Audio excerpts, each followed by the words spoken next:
মকর রাশির ক্ষেত্রে কি হতে চলেছে সেটাই আমি আলোচনা করব। 29শে মার্চ মকর রাশির সাড়ে সাতি শেষ হতে চলেছে।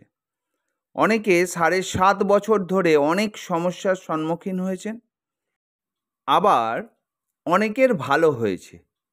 আপনার জন্মছকে শনিদেব যদি ভালো জায়গায় অবস্থান করে তাহলে সাড়ে সাতির সময়েও ভালো ফল পাবেন।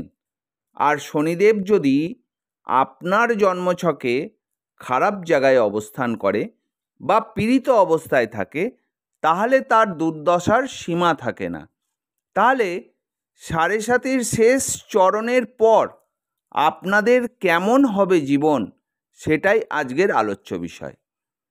আপনারা যদি এই সময় বা আপনার সারা জীবনে কারুর প্রেডিকশন নিয়ে চলেন তাহলে আপনারাই ভালো থাকবেন। আজকে যেটা বলবো আমি, সেটা কারুর পার্সোনাল বার্থ চার্টের প্রেডিকশন নয় বা কারুর পার্সোনাল হরোস্কোপের প্রেডিকশন নয় 2025 সালের।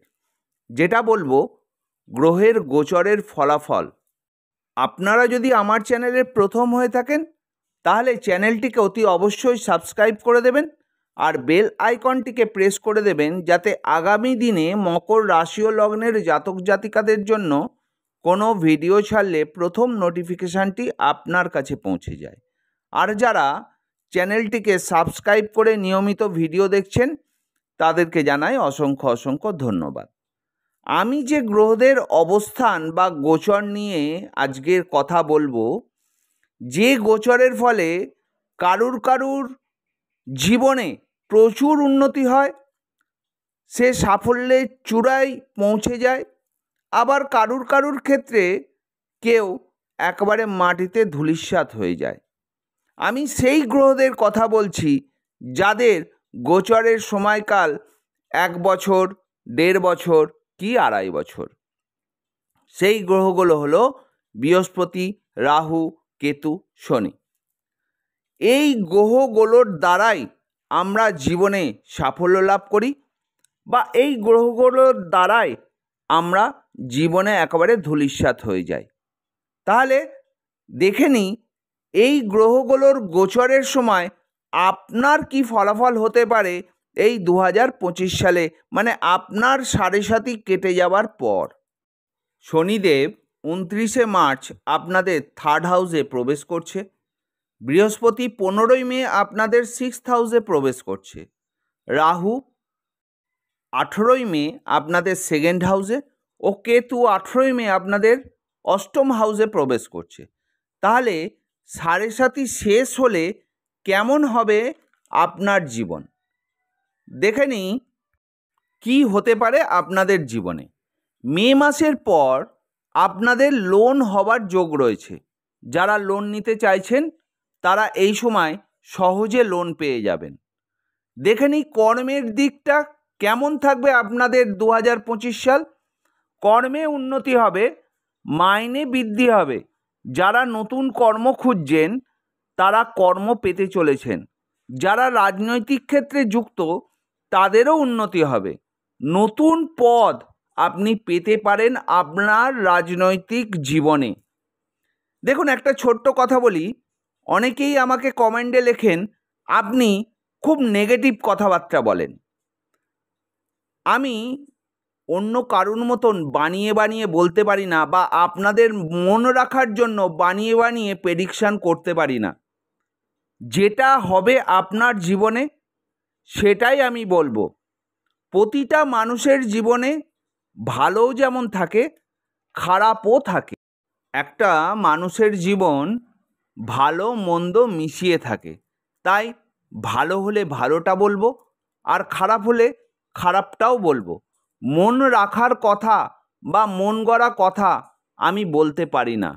জ্যোতিষশাস্ত্র মানুষকে ভয় দেখানোর জন্য নয়, আপনার জীবনে কি হতে পারে সেটাই আপনাকে অবগত করা, যাতে আপনি আগে থেকে সাবধান হতে পারেন বা সাবধানতা অবলম্বন করতে পারেন। ফিরে আসি আসল কথায়। আমি কর্ম নিয়ে বলছিলাম, তাহলে যারা চাকরির পরীক্ষা দিচ্ছেন এই সময়, এই বছরে আপনি চাকরির পরীক্ষায় সাকসেস পাবেন। গভর্নমেন্ট চাকরি আপনার হতে পারে, গভর্নমেন্ট চাকরিতেও আপনি সাকসেস পেতে পারেন। তাহলে চাকরির ক্ষেত্রটা আপনার খুব সুন্দর, খুব ভালো। সাড়ে সাতির শেষ হবার পরে আপনার আয় বাড়তে চলেছে, আপনার বিভিন্ন দিক থেকে আয় হবে, মানে আপনি বিভিন্ন দিক থেকে আয় করতে পারবেন। আটকে থাকা টাকা আপনি ফেরত পাবেন, সেভিংসও হতে দেখা যাবে। সম্পত্তির বিষয়ে কি হবে দেখে নিই।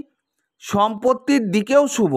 যারা সম্পত্তি কিনতে চাইছেন তারা সম্পত্তি কিনতে বা বেচতে পারবেন। সম্পত্তি বলতে জমি, গাড়ি ও বাড়ির মালিক আপনারা হচ্ছেন। মার্চের পর আপনাদের বিদেশ যাত্রা হবে, বিভিন্ন তীর্থস্থানে ভ্রমণ হবে এই 2025 সালে। আর যারা চাকরির জন্য বাইরে যেতে চাইছেন তাদের শুভ সময়, আপনারা বিদেশেও চাকরি করতে যেতে পারবেন, তার শুভ যোগ কিন্তু হচ্ছে। দেখে নিই আপনার ব্যবসার জায়গাটা। মে মাসের পর থেকে আপনার ব্যবসার উন্নতি হবে, ব্যবসা থেকে আপনারা আর্থিক লাভবান হবেন। যারা বিজনেসের জন্য লোন নিতে চাইছেন মে মাসের আগে আপনারা লোন পেয়ে যাবেন। বিবাহিত জীবনে আপনাদের মধ্যে গভীরতা বাড়তে দেখা যাবে, আপনাদের মধ্যে বন্ডিং খুবই ভালো হবে।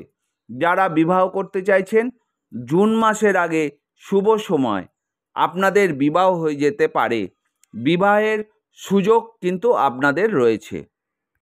দেখে নিই আপনাদের শরীর স্বাস্থ্য। মানসিক দিক থেকে অনেকটা মুক্তি পাবেন, মানে মানসিক টেনশন থেকে অনেকটা মুক্তি পাবেন। যাদের শরীর স্বাস্থ্যের দিকে খুবই অসুবিধা ছিল তাদের শরীর স্বাস্থ্যের উন্নতি হবে। আবার 15ই মের পর বৃহস্পতির গোচরের পর ডাক্তারের পরামর্শ বা হসপিটালের পরামর্শ দ্বারা আপনার শরীর স্বাস্থ্যের উন্নতি ঘটবে। কেতুর 6th হাউসে যখন গোচর করবে 18ই মের পর, তখন এই মকর রাশির জাতক জাতিকাদের পেটের সমস্যা, ইউরিনের সমস্যা বা তলপেট থেকে নিচের অংশের সমস্যা দেখা দিতে পারে। তবে সমস্ত সমস্যা থেকে সমাধান আপনাদের হবে। এই সময় কিন্তু আপনারা সাবধানে থাকবেন। রাহু আপনাদের 2nd হাউসে 18ই মে গোচর করছে, ফলে আত্মীয় স্বজনের সঙ্গে আপনাদের মনোমালিন্যের যোগ দেখা যায়। আপনাদের আত্মীয় স্বজনরাই আপনার শত্রু হয়ে উঠবে, এই দিক থেকে খুব সাবধানে থাকবেন। পরিবারের সদস্যদের সঙ্গেও মনোমালিন্যের যোগ দেখা যায়, কারণ আপনার কথাবার্তা স্ট্রেট ফরওয়ার্ড হবে। সেই কথাবার্তাগুলো আপনার পরিবার মানতে না পারায় ছোটোখাটো অশান্তি হতে দেখা যাবে। সেই জন্য 18ই মের পর যখন আপনি কিছু বলবেন বা আপনার মুখ থেকে যে কথাটাই বেরোক না কেন সেটা ভেবে চিনতে বলবেন। এই সময় বাজে খরচ করবেন না। যে কোনো কাজ সঙ্গে সঙ্গে করার চেষ্টা করুন, কারণ একটা আলস্যি আসতে পারে। অলসতা ভাবকে এড়িয়ে চলুন।